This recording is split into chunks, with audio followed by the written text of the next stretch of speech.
1000 रुपये किलो मटण आहे, 500 रुपये किलो बदाम आहे, 100 रुपये किलो दूध आहे, 1000 रुपये किलो तूप आहे।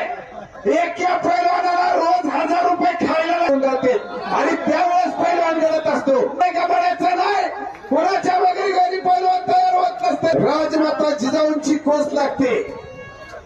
खेळ झाला पाहिजे बघा।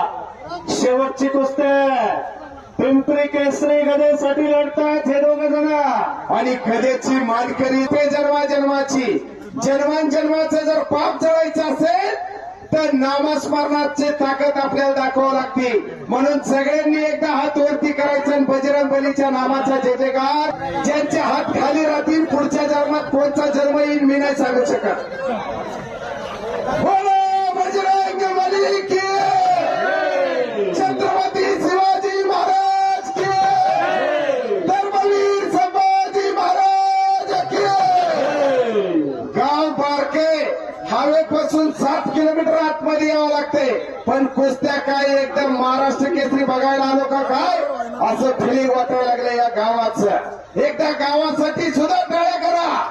ही यात्रा सर्वांचं यात्रा कमिटीच्या वतीनं सरशाचं स्वागत स्वागत स्वागत। शेवटची कुस्ती लक्ष द्या सगळ्यांनी।